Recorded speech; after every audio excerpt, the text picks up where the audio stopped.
teach the whole world music.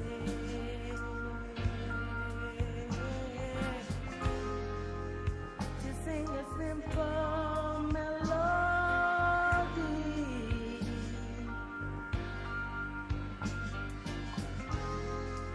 To sing about all the joys and good times, yeah. You see, that's the way God meant for it to be.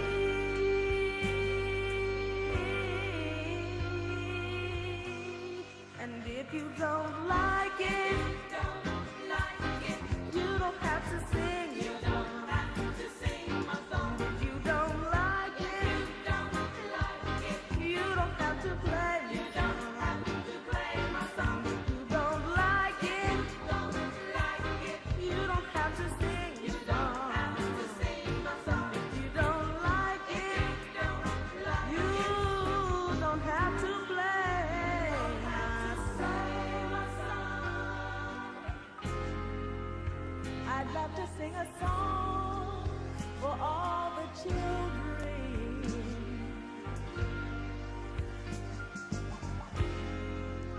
They are our future. Can you see?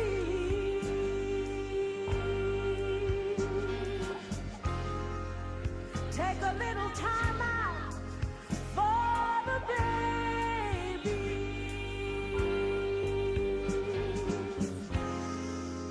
and teach them about love, hope, and prosperity.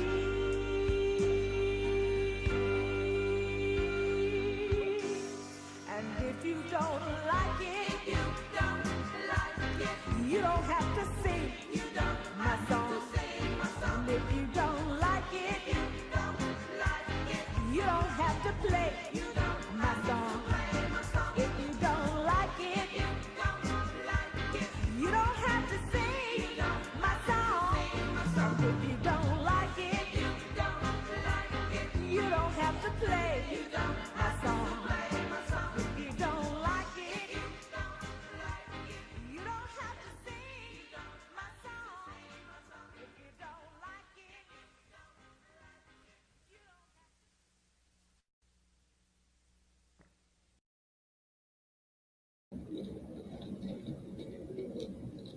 Good afternoon. Good afternoon. Thank you so much for being here on Point of View with Ms. Shirley Polk. It is such a privilege and a blessing for you to be here with me and for me to be able to be on here with you this evening and this afternoon. And we are going to have another part of our conversation about, let me get my topic here because I want to make sure that it's accurate.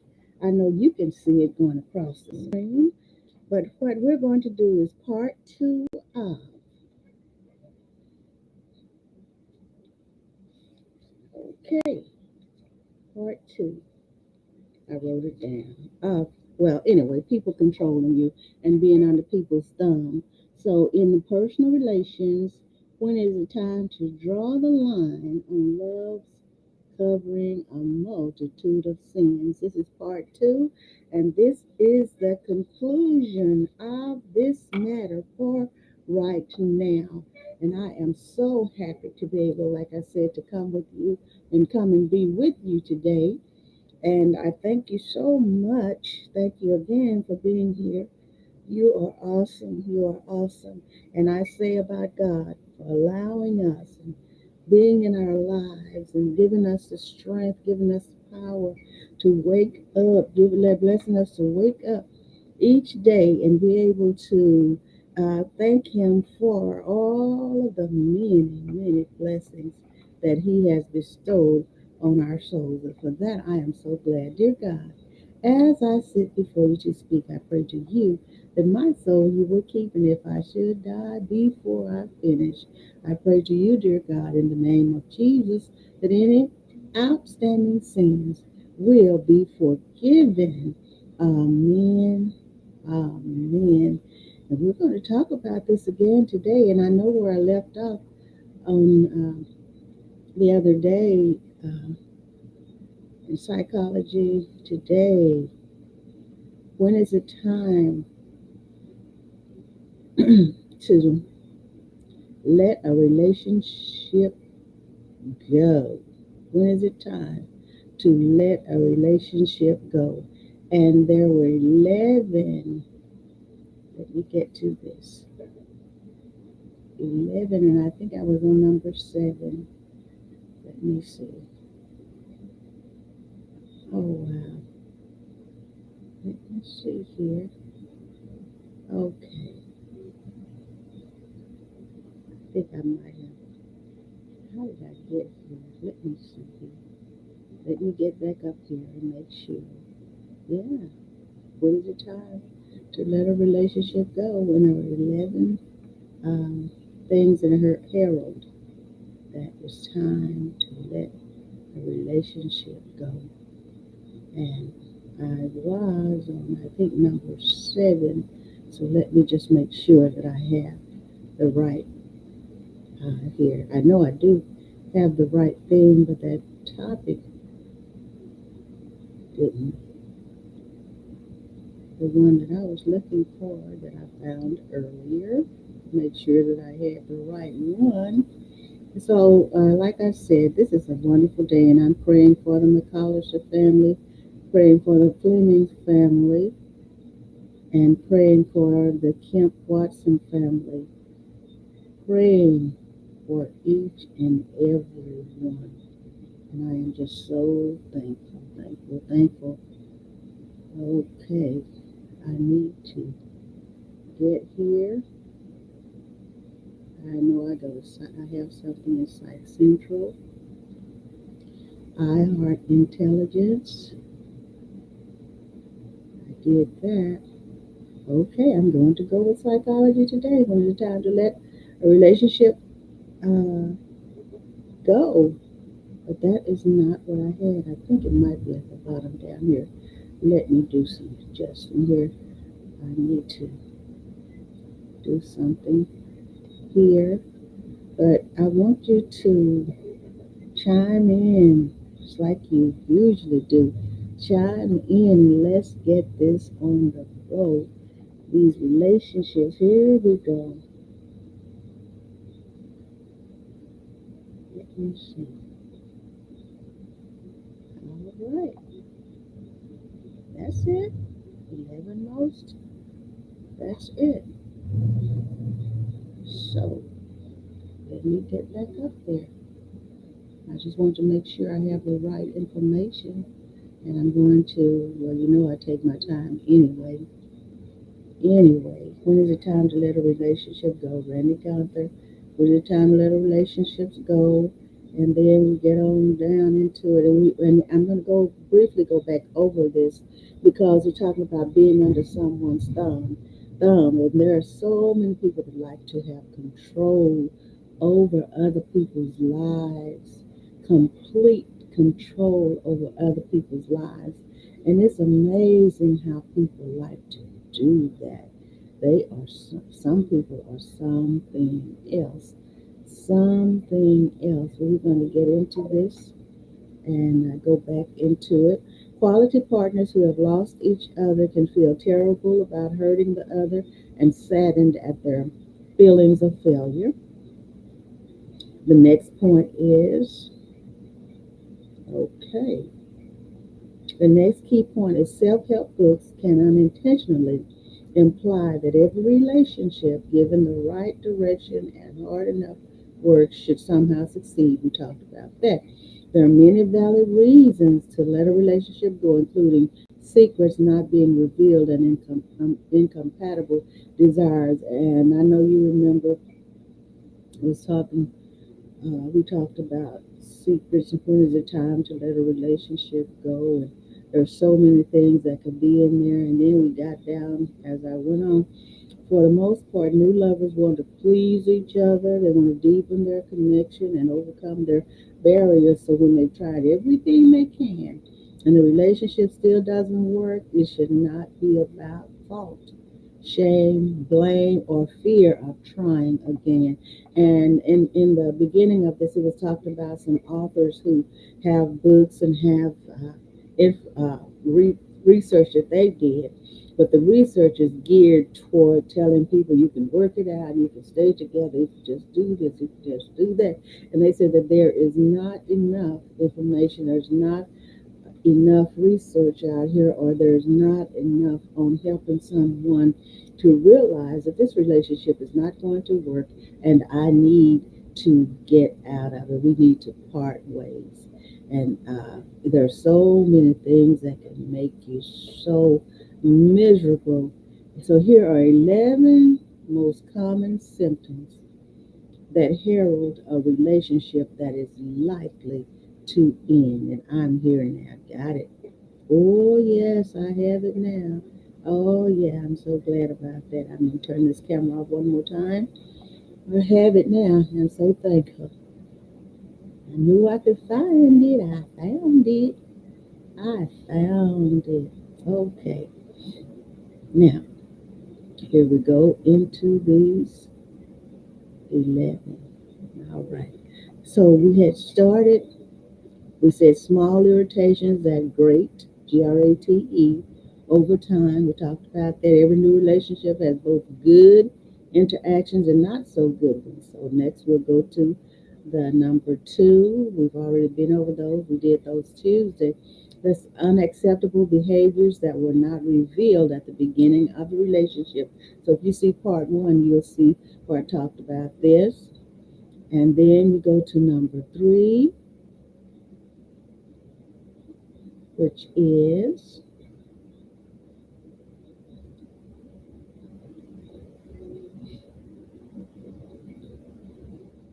getting on down here to it. Mutually exclusive important needs. Then number four, diminishing illusions. So I want to go back up to number three and start there. Number three, mutually exclusive important needs.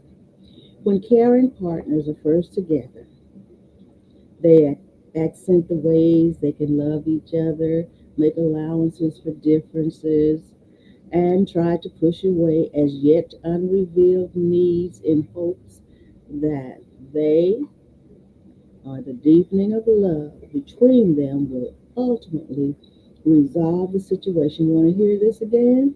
Okay. So, when caring partners, and this is under the point mutually exclusive important needs, when caring partners are first together, they accept the ways they can love each other, make allowances for differences, and try to push away as yet unrevealed needs in hopes that the deepening love between them will ultimately resolve the situation. It says they make allowances for differences and try to push away as yet unrevealed needs in hopes that the deepening love between them will ultimately resolve the situation. Sadly, some partners find over time that they cannot live with certain crucially important different needs or desires. Some of the most common are different sexual appetites, desperate, uh, disparate, desperate dreams, or how to deal with prior partners, but there are many others. How should our money be allocated?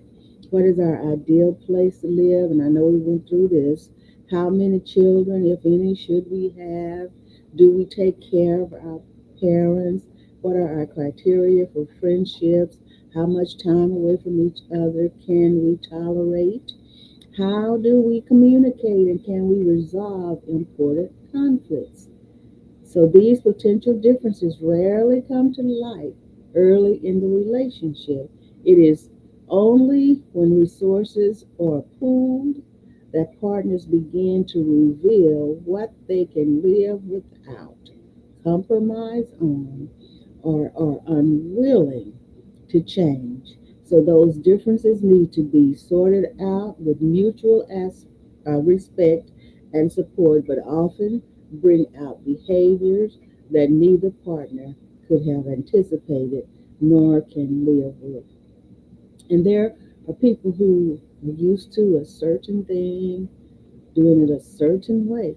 But when we come together with a partner, we need to talk these things out and hopefully before the marriage, before we come together as a couple, as significant others to each other, they need to be talked about. They need to be talked about. Number four, diminishing illusions. Oh, the blindness of new love. The partners who relish those early moments will hold on dearly to the joy of their bliss. They strive to overlook flaws and embellish those qualities that make their new partner bigger than life. It is totally normal for those exaggerated illusions to diminish over time and the partners grow to know each other more deeply. What is considered highly desirable at the beginning may have a negative downside that isn't revealed until the relationship matures.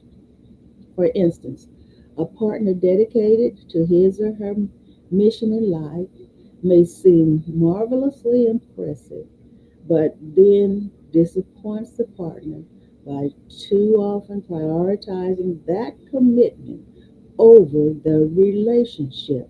How many have experienced that? How many have done that? And now you regret it, but you can't go back and change it, so you must move on with your life. We live and we learn. Isn't that a cliche we've heard almost all of our lives? We live and we learn. And the good thing, the blessed thing about living and learning is that we do live in the process of learning to do better. All right? So, a very attractive partner who dedicates a great deal of time maintaining that result might seem too self interested. A person wonderfully careful about not overspending can, over time, appear stingy and cheap. A passionate partner who is initially highly sexual may be much less so as other priorities emerge. So, a person who promises less and delivers more can be a joy, but it's a rare quality. A person who promises less and delivers more can be a joy, but it's a rare quality. New lovers don't usually focus on potential disappointments. When things quiet down, the partners are in line to make new appraisals of what is good, what needs improvement, and what may be unacceptable. Talking about controlling why people like to keep people under their thumbs, like to control other people, and then we're talking about when do we decide that okay, love has covered enough of these sins. It's time to make a change. Even though love is still here, but the sins are multiple and they're too multiple, too many to overlook and put up with. More. Okay? Five, external stressors. The synergistics energy, the synergistic energy of a new relationship appears boundless. The couple's connection makes more than the sum of the parts. Abundant in the energy to face challenge, they feel they can face any crisis, unexpected or anticipated. Unfortunately, resources are not endless, and too many stressors can erode the deepest of commitments. Major illnesses, accidents, work demands, loss of financial stability, family needs, grief over loss, or a series of uncontrollable disappointments can wear away at a couple's ability to cope. If those stressors continue, they may lose faith in the relationship's capacity to survive them. And these are so many things that we're yet talking about when is it time to realize that yes, love covers a multitude of sins, but these sins just keep piling on and piling on and piling on. Now is it time for me to make a change for my well being and the person involved, other person involved. So stressors stretch a couple's capacity to learn and grow. If they cannot triumph over them, they run the risk of finding each other inadequate.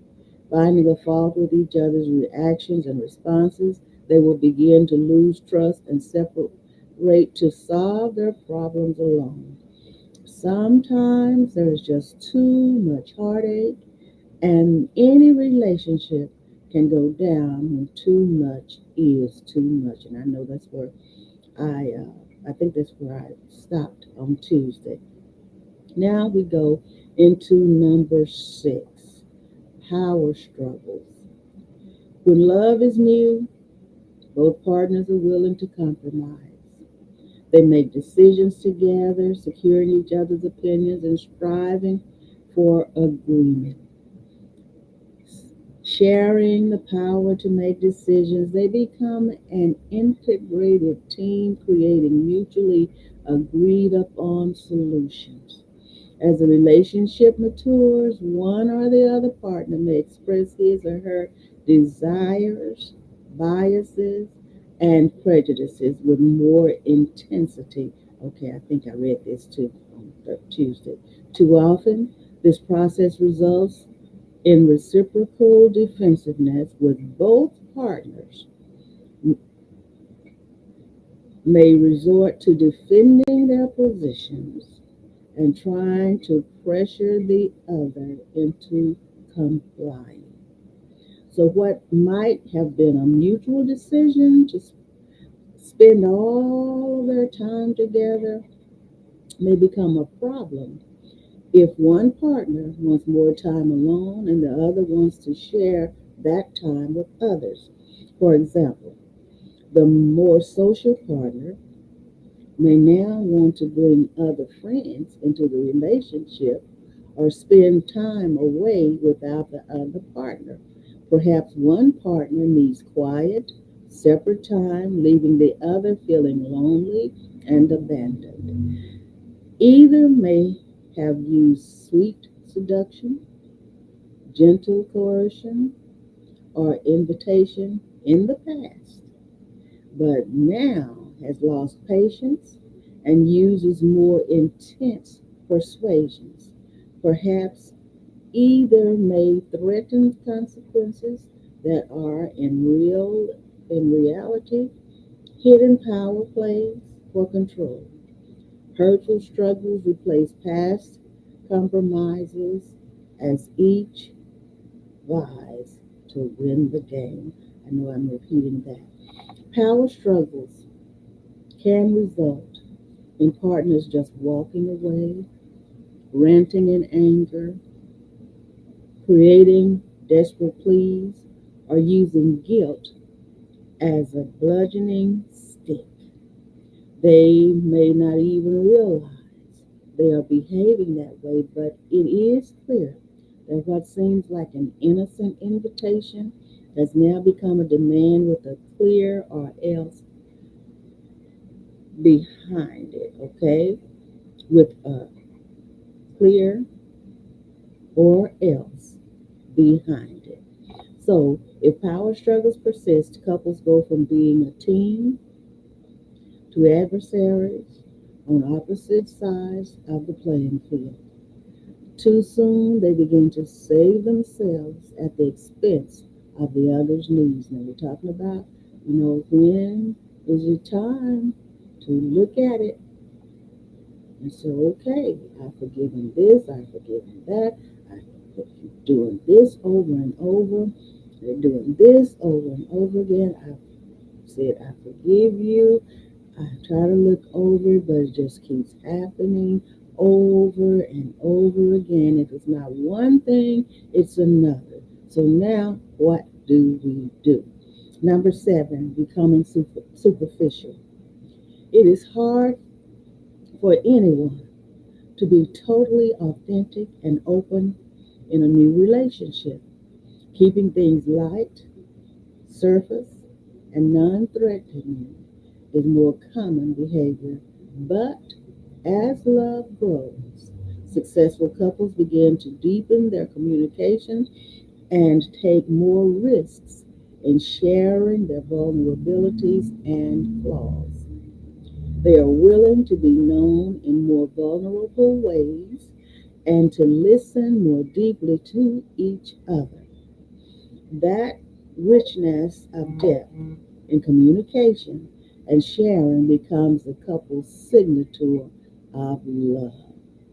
So it is all too common and terribly sad when partners cannot go beyond superficial interactions. It is all too common and terribly sad, and this is psychology today, okay? It is all too common and terribly sad when partners cannot go beyond superficial interactions without the courage of or capability to allow their core selves to connect. The relationship will fall prey to shallow connections over time. So there are many reasons why lovers are afraid to connect at a deeper level, and that is true. Many reasons why people are afraid to connect at deeper levels, okay? Insecurity can make them afraid that their partners will love them less if they know too much. Perhaps when they've tried in the past, they have had bad experiences and felt rejection, abandonment, and invalidation. So if they've tried in their current relationship and not been well received, they may have recoiled and returned to acting the ways that seem less threatening. So as intimate conversations become more difficult, a couple's chance of sharing hearts and souls in a deepening way begins to expire. This is really deep, is it? But we can learn from this. All of us who are not in relationships, and those of us who are in those who are in relationships, you can never learn too much, okay? And I believe that, like Elder Davis would say, some people say, well, I know this, and I know that, and yeah, that's just too much information. I don't need that, Elder Davis said. Blow back the trash and take a drink of water, okay? There might be all kinds of little debris in the water, on the surface of the water, especially like a spring or whatever, or a pool or something. But if you're thirsty enough, then he said, and usually it's light. And he said, blow back the trash and take a drink of water. Get rid of all that little trash there and make a clear space for you to drink some water. So soon they're more likely to share who they really are with others rather than with each other. And I talked about that. So I did go over this. I did talk about this because I remember when my person's husband at that time, he entreated others better than he did me. And I still remember that. But I didn't bring that into Ella Davis's and my relationship. And I thank God for that. But it makes you feel bad. It hurts when your significant other, your husband, your wife, your partner, however you want to call it, treats other people better than they treat you.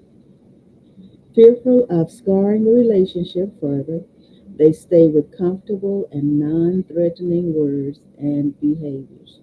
Over time, their interactions become predictable rituals, requiring less and less effort. To others, they may appear to be totally compatible, but they are really just repeating known and secure habitual behaviors. I remember one time we were out at a social gathering, and this is not Elder Davis. This is definitely not Elder Davis. Okay, Elder Davis was so good to me. Thank you, God. And I was good to him too.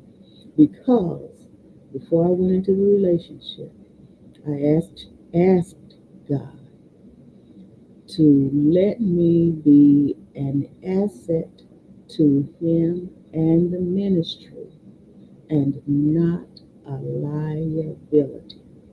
And I thank God for that. I thank God for that. I came in, I wanted to be the right mate for him, the right wife for him. I didn't want to bring in any difficulties, any confusion, or any of that. And I did not. And I thank God for that.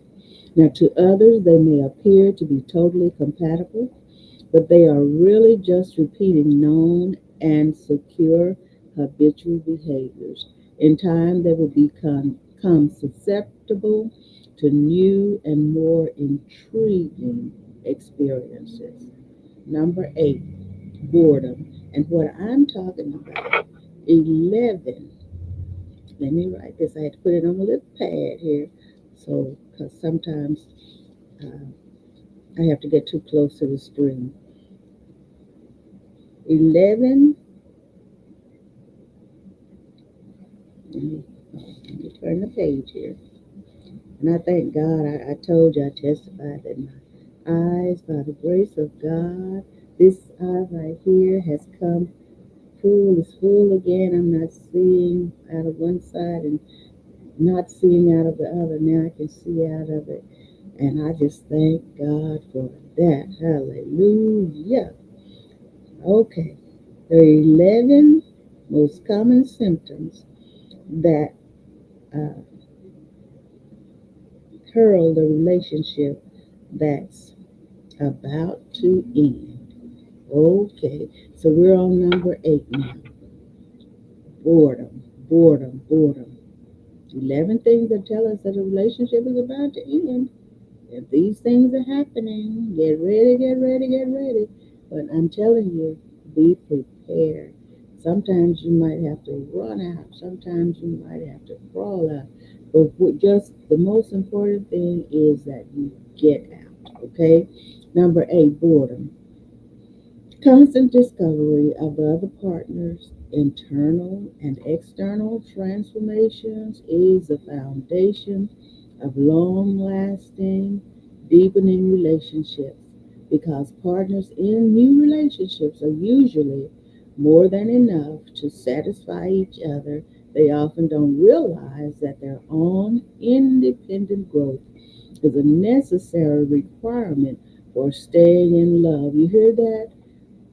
Their own independent growth. Each one has to have their own independent growth, and it's necessary. It's a necessary requirement for staying in love. If a couple has made every effort to know one another deeply and comes to the end of that discovery, they will begin to take each other for granted and put less energy into a dull and habitual relationship. So, taking the position of, aren't I good enough as I am? Or, you knew who I was when we met and it was okay then, wasn't it? Are rationales that cover the lack of interest in continuous growth. And I remember, and this couple is famous. even though they're not together anymore, according to the social media and the news and all that. Okay, but this is important to me because I noticed it. He decided that he was going to start preaching and doing gospel songs, and so he knew how the lady was. He knew how she dressed. As a matter of fact, evidently that's what attracted him to her. He knew her lifestyle. And then after he decides, then he wants her to change her style, and which, over time, I believe, if she wanted to, she would have and she could have. Not for me to bother with that. But my point is that he wanted her to change because he decided he was going to do a certain thing. And then they say she told him, or she said, he knew this is the way I was, this is the way I dressed when he met me. And so we can understand that. So she said who I was when we met, and it was okay then, wasn't it? A rationale that covered the lack of interest in continuous growth. And so then, and the thing is that from whatever we see on the news and on the social media and all of that, he must not have changed himself because we see so many scandalous things happening. He could have changed and then just got back on the the norm of what he was before he went his behavior. I'm not talking about the man negatively, not judging. I'm just talking about what I saw in the media. Okay? Now, very often one partner, but that doesn't mean that I stop praying for people. I pray for everyone, and I want everyone to live the life that's pleasing to God because I totally believe that God is the Almighty, the sovereign God, the creator and the ruler of the world and the universe, the whole being of everything. And if we are to please Him in order to make it into eternal life, then I want everybody to be able to be there. That's what I'm saying. So I don't know who's at the door. So very often, one partner, would you just give me just a few seconds? I don't know. Let me see. Where's my telephone? Okay, very often, one partner moves ahead in this and on or her evolution, and the other steadfastly stays the same.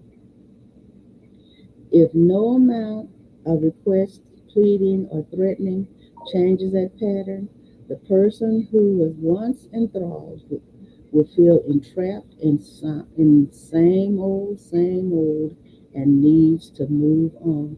People need to move on. People should, when you give it all you've got, then it's time to make a change. I just believe that. I believe when you give it all you've got, and for your self assurance, your health, everything that's good for you, you need to move on. So many people stay in situations that are detrimental to them naturally and spiritually. And they're just, some of them are not even living anymore. You know, some are not living anymore. Some have just, it's just eating them up. So many things have happened to people. That's why I want to be able to help who I can while I can.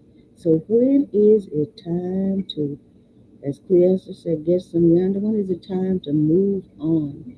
And so these are some signs, some things that they tell us when it is time to move on. Thank you, Lord. I'm trying to monitor. I haven't been monitoring, so let me monitor. Thank you so much for being here with me. Thank you, thank you, thank you. All right. Michelle Byers and Joe Baker are watching. Hi, Shell. Hi, Joe. I don't think I know that name, but let's just go right on. Okay.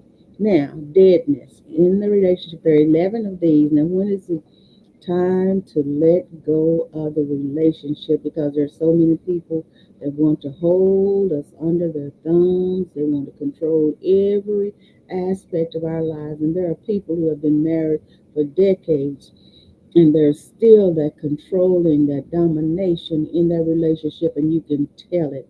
You can tell how the dominant one has beaten the inferior one down to almost a pulp of personality. Number nine, deadness. Relationships have two major dimensions: growing and scarring. If a relationship constantly scars and doesn't grow, the emotional scarring will eventually pervade the relationship and destroy it. If the relationship both scars often but continues to grow, it will be constantly in flux, with partners who alternate between hurting and healing. So these relationships often continue for long periods of time, but usually eventually exhaust the partners who are in them. So when a relationship seldom scars and is in constant transformation, the partners within it are lucky people. They say lucky in here. I didn't write this. This is psychology today. A lucky people who will probably never lose interest in each other. So the last possible combination is a relationship that neither scars nor grows. Wow. So on the surface, it may seem like a magically compatible, quietly successful union, but the lack of excitement and energy observed can be a powerful warning sign that there is trouble brewing. So the partners within it may have become robotic and predictable creatures who soon learn each other's every phrase, every action, and every thought. They no longer need to pay much attention to know what is going on. There are no surprises, there are no challenges, and there is no growth. Boring. So these people seem to go through life as if a house of mirrors. As long as there is no conflict, they do not color outside the lines, nor feel their energy diminishing. So if their passive behavior is confined to the relationship, they will eventually have little to say to each other and even lessened passion. So if they are getting their needs for transformation elsewhere, the contradiction between their behavior within and outside of a relationship will eventually erase one or the other. And we're going to number 10, but I want to say this. We were little, and I never could understand this. And now that I'm older, I can understand it. And some people don't like for you to call it like it is. But when you're mean and hateful to a person, and you profess that you are Christian, you are saved, and you're sanctified, and then you mean and hateful to a person, and every time you're around them, you're fussing at the person, and oh, it's just terrible. And I'm thinking, okay, even when I was a little girl, I didn't understand that. I said, how can a person be so mean to a person? I didn't understand it. And this went on for as many years as we visited that business. And I couldn't understand it. And then later on, how people talk. You don't have to be engaging in a conversation to hear people say things. But the best thing to do is not to say anything, because sooner or later, sometimes when it comes back around, you are the one that said something if you just said, mm. So we have to be really, really careful. But I heard that they had they were separate, living in the same house, doing their own separate thing in the same house. But I never understood how a person could say they were this and they were this good and all of that. And then they were so mean to another person. Couldn't understand it. Don't I get it now. I understand what the deal is, but it's still a terrible thing.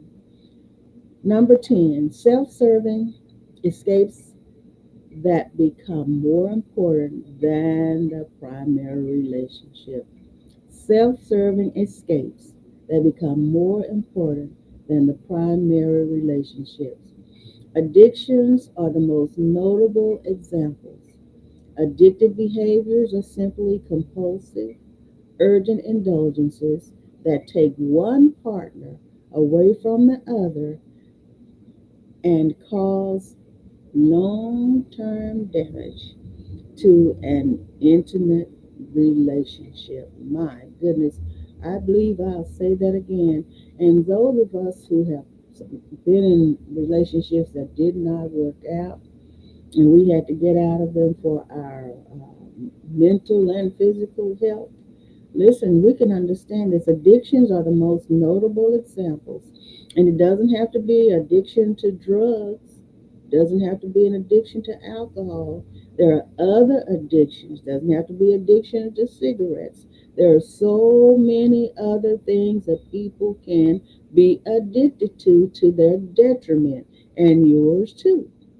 Addictions are the most notable examples. Addictive behaviors are simply compulsive, urgent indulgences that take one partner away from the other and cause long term damage to an intimate relationship, whether drugs and alcohol, social engagements, involvement in sports or body fitness, or excessive work commitments. They are competing relationships that take precedent over the primary one and drain its energy. A partner on the other end of an addictive mate is not given a vote to keep the primary relationship intact. Only the partner who engages in the addictive behavior can make the decision to reprioritize the energy that he or she is spending elsewhere. And I see some comments here. I'm going to look on my phone here. Hello, Lady Patsy. Good evening. Good evening. Thank you so much for being with me. I'm still doing the number two here on the about when is the time, please. So the triangles between two committed people when one is addicted to something or someone else will always diminish the unique bond between them. Whenever something or someone becomes more important to one partner than to the other, the relationship will be threatened. If the addicted partner is not willing to look at the cost of his or her decision, the partner deprived of a vote will eventually become distressed enough to disconnect. And the most terrible thing that can happen is when you're in a relationship in the same home with the person and you are totally disconnected from each other. When you're totally disconnected from each other, that is not a good feeling. And that will weigh on you till it will beat you down physically and mentally if you don't take action and do what's best for you and your well being and anyone else involved in that relationship. So, any escape that competes, diminishes, or threatens a relationship should be fair play for exploration and repair. Remember, the common resources of a relationship can only be distributed by mutual agreement if the partnership is important to both. The one person cannot unilaterally decide to use those resources without the permission of the other, without destroying the sanctity of that agreement. And it really hurts when you are willing to do whatever you can to make the relationship work and the other person is just not interested. They might say they are, but their actions tell a completely different story. Number 11, escalating misunderstandings and misassumptions. There's some people that might not want the person that they are in the relationship with. They might not want them to have a relationship with anyone else, so they do whatever they can to keep them in that relationship just because they can and they want to have control over that person's life. Not because they want them, but they want to have that control over their lives. Many people in maturing relationships forget how to listen carefully without jumping to conclusions, especially with regard to what their partners are actually feeling or thinking. They believe that familiarity has entitled them to thinking they know everything they need to know about the other, even if or the other has changed. And people do change. We change daily. I'm telling you, something is changing. We are changing every pico, micro, every femtosecond of our lives. There's some kind of change. But this is talking about relationship change. There's something happening, the other partner is changing, so they should both be changing. They would be so good if they were changing together for the betterment of their lives together. Life's challenges can steal, STEAL, people's energy away from their relationship and put its exploration on a back burner. Very often, over time, the partners believe they no longer have to make an effort to renew their interest in new priorities. They continue making assumptions based on old or incorrect data and miss crucial changes and meanings that could alter the responses. Soon, the couple's communication consists of uh, laconic phrases and inaccurate assumptions. They lose interest in each other and fail to resolve misunderstandings. As these destructive interactions multiply, the partners may no longer try to untangle the mess and let the layers of ignored emotional debris accumulate. And it does happen. There's so many people living together now that are miserable in that situation. And they don't know. They've been taught probably throughout their lives, you stay there and you make it work. No matter what you have to do, you make it work. There's some people that tell women, you have to do whatever he says. They take stuff out of context. You know, you have to stay there and whatever he says, you do it. And then there are some women who are domineering. They say, well, whatever I say, you're gonna do what I say, or else I'm gonna do so that, and all this kind of stuff. You all know exactly what I'm talking about. People are miserable. People teach so many different things. I was talking about that. They say, well, you made your bed, you have to lay in it. You made your bed hard, you have to lay in it. You're in it, you got to stay in there. Some people don't believe in divorces. They don't think it. They think if you divorce someone, that's a terrible, terrible thing to do. But would you rather be alive and happy than maybe not alive? Okay? Some situations call for desperate measures, and those desperate measures might be, as Cleester would say, getting some yonder. I'm telling you, I'm telling you. Perhaps these warning signs could have been addressed earlier, and the relationship would still have had the vitality needed to reconfigure it. But many couples, with the best of effort and intentions, have been unable to stop themselves from destroying the love that was once there. If they have tried their best for as long as they were able and still found themselves unable to triumph over the relationship heartbreaks, they must leave one another with respect, and this is what's very important, with respect and gratitude, and take the lessons learned as sacred bounty to use them in their next relationship. Many mistakes, but no regrets would be a wonderful way to end every relationship that has outlived its lessons.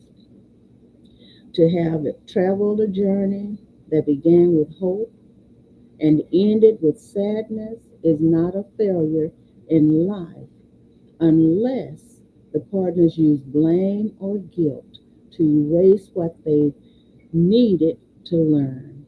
So when the parting occurs and both genuinely respect what they have shared, a failed relationship need not imply a failed life.